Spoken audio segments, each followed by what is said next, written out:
Welcome to the Fund2000.com real estate podcast. My name is Chuck Ham. This episode addresses what borrowers can do if they're facing foreclosure. Today I heard a realtor in another state interviewed on a small town news show about this question. She was asked what she would recommend to borrowers facing foreclosure, and her response was okay, but typical. Instead of giving a better, more complete response, she gave the salesperson realtor response. Realtors, I believe, should remember that we have a fiduciary duty to our clients. We have to step into the shoes of our clients, and in this case of a borrower who is thinking about hiring us for a job. And we can't just sell them on that one job, we have to advise them properly. So when they contact us and want to know what their options are, we can't only recommend the options that work best for us as salespeople. What would work best for a realtor is to get a sale, right? And that's what the realtor did on the news show. She recommended borrowers call their realtor because there are lots of ready, willing, and able buyers out there that would like to have their home that is about to be foreclosed on, and that a realtor could help make that sale. I'm not completely disagreeing that that's a good option. She's right, because her recommendation is to not walk away from equity, and that's not bad advice. I share in that recommendation, but I think a borrower in distress might have other options that they might not consider, and that's one reason why they contact realtors and real estate professionals generally to consult. So if you're new to real estate, let's review this term equity. What is equity? That's the amount of value the property has above the debt held against the property. You also need to take into account the costs of the transaction to access that equity. So in order to access that equity, you have to sell the property, and in order to sell, there's going to be cost of the transaction, which takes away from some of that equity. So let's do an example. If you have a $1 million property and you owe $900,000 on that property, let's say, for round numbers sake, that it's going to cost you $50,000 in fees and costs to get it sold. You have $50,000 in equity. 1 million, assuming the sale price is $1 million, assuming the $900,000 debt, which will be paid off through escrow, and then transaction fees and costs of $50,000, which will also be paid through escrow, then the net proceeds to the seller, to the borrower seller, is $50,000. A borrower facing foreclosure should explore that option, but also all options before making a decision to sell the property.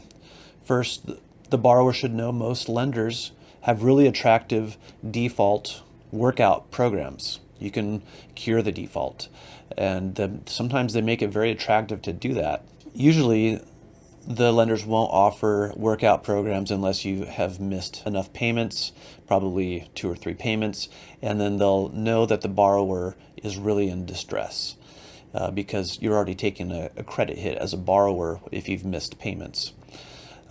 So once you've already taken that credit hit and you're not making payments, then it's clear to the lender that they need to work this out with the borrower. So they actually have a duty before initiating foreclosure to contact the borrower and try to work it out.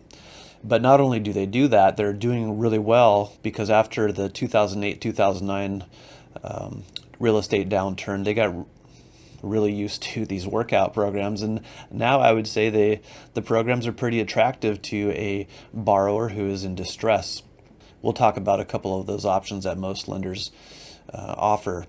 Lenders have an incentive to work it out with the borrower, first because they have a duty under the law to make the attempt to work it out, but also lenders also have risk in the decline of the value of the property.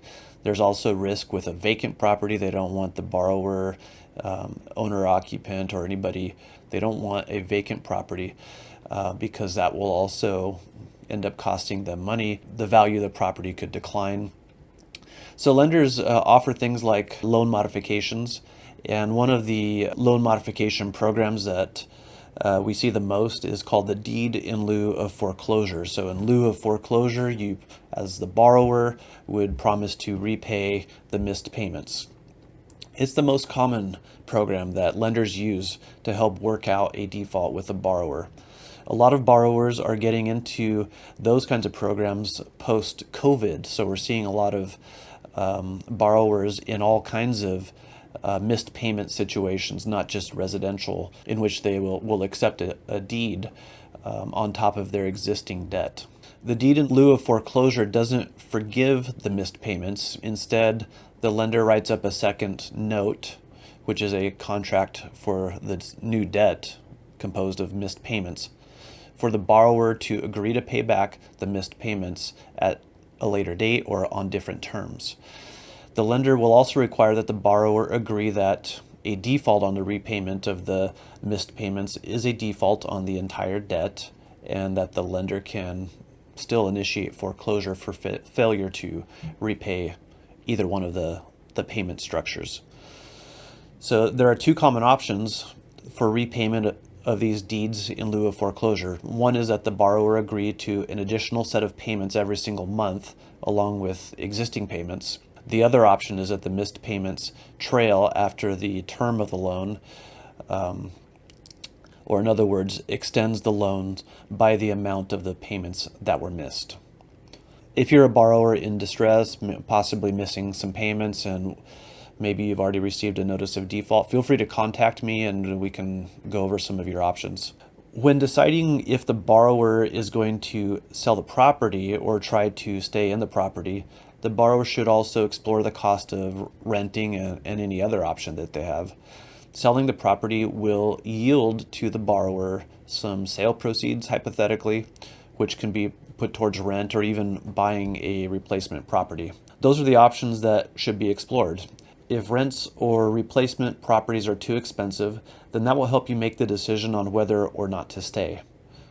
These are all questions that I help clients with all the time, and you can see how these are a little bit more expanded responses to the question of what should a borrower do facing foreclosure than what that realtor did on the news show that I started out describing. I try to help my clients understand all their options and understand all the costs and the upside and the income from each option and costs along with it. You should know that foreclosure is a public process. The notices are a public record. The first notice is called the Notice of Default and is recorded at the county recorder's office. That information becomes available to the world. The lender has to wait 90 days before then recording and publishing in the newspaper the notice of sale.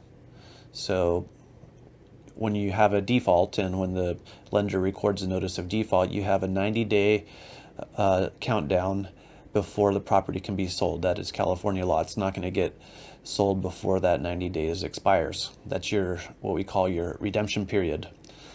And the requirement that the notice be published in a newspaper is not really to shame the borrower. It's an embarrassing situation to be in, and it is public, so there is that embarrassment factor.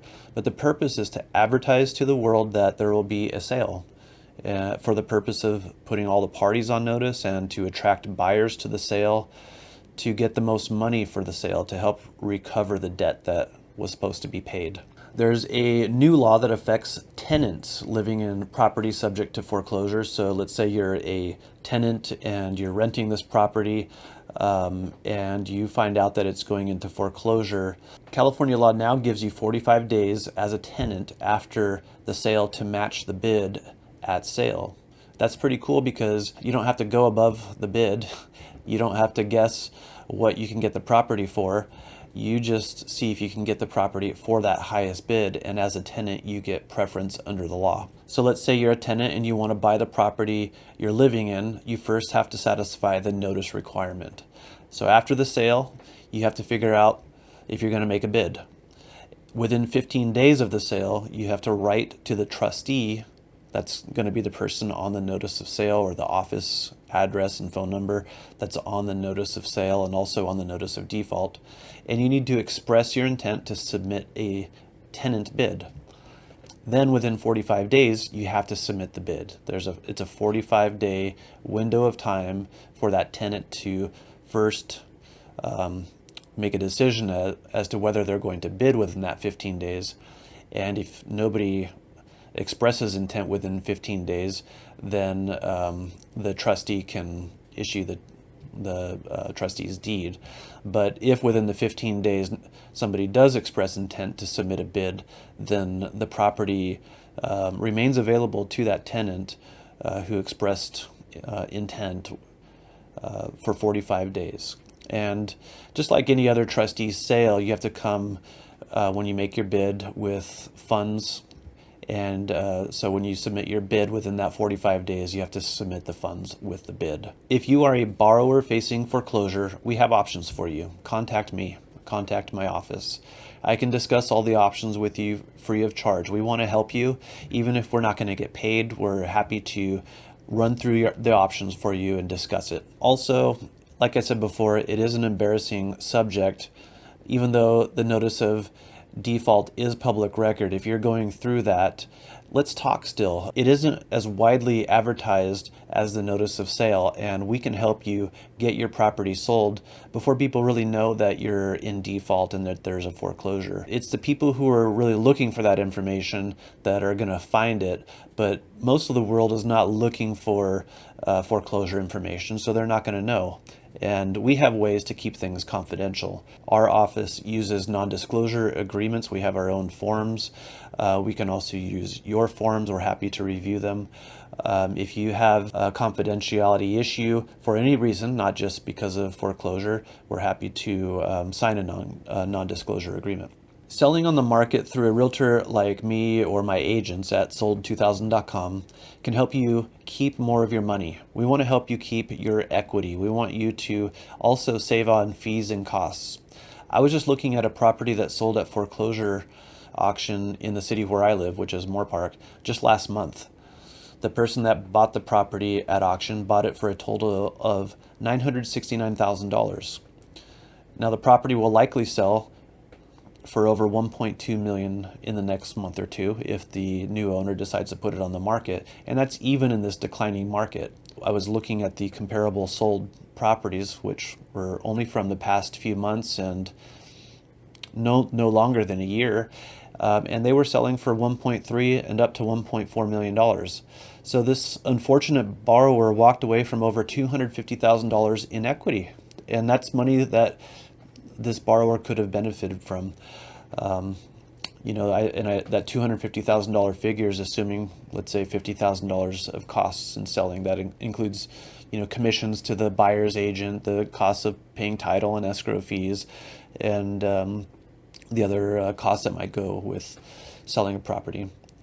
If you expect a notice of default, or you have a friend that is expecting one or already has one, let's talk. We have ways to get your property sold quickly, or we'll counsel with you on what your options are.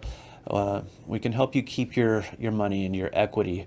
We can help you get the most of it back through a full market value sale. And we have ways to make sure that we're not advertising the default and foreclosure status. We have ways to expedite it so that we can work out the sale within the time period that's required. And like I said, we can use a non-disclosure agreement.